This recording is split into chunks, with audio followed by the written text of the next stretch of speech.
We're going to cross to France 24's Will Hildebrand. He's in Istanbul covering the election for us, and he joins us now with a special guest of his own. Will, over to you. Yeah, that's right, Brian. I'm with Uluc Ozulker, a former Turkish ambassador in France. Uluc, thank you for coming out.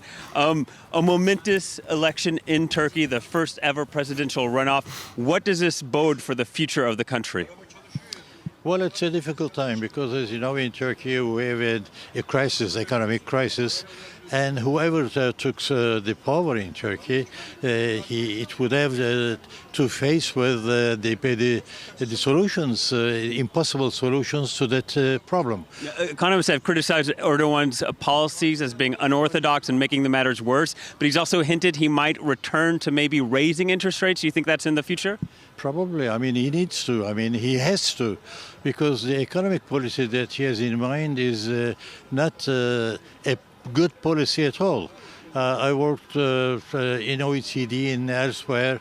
I served 32 years with the European Union. I never heard from anyone the policy that he is trying to implement in Turkey. So as such, most probably he will have to change his mind, first of all. But secondly, it's not the most important part of it is that Turkey is divided actually 50-50, and unless he gets full support from the 85 million altogether, I don't think that his days will be an easy one. Very, very quickly, running out of time. Very polarized country. With your international profile, Erdogan's managed to increase Turkey's influence internationally, but it's a disruptive player.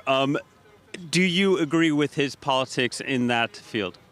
Well, Atatürk, who's our founder, he said peace at home, peace in the world.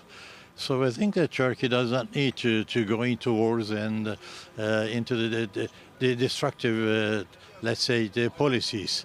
So as such, I think that Erdogan has changed a little bit his mind, and now he's trying to have better relations with the neighbors, etc.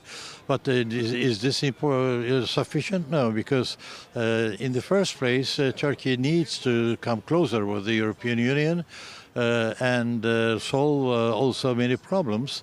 And again, try to continue the balanced policy between Russia and the rest of the world, because the Middle East is an extremely dangerous and also a risky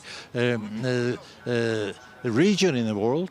And as such, Turkey, if Turkey opts for one or the other, then automatically it will be under pressure. So I think that this is what he's going to do. A lot of volatility. Uluc, thank you very much for speaking to us here on France 24. Brian, that's it for now from Istanbul. Back to you.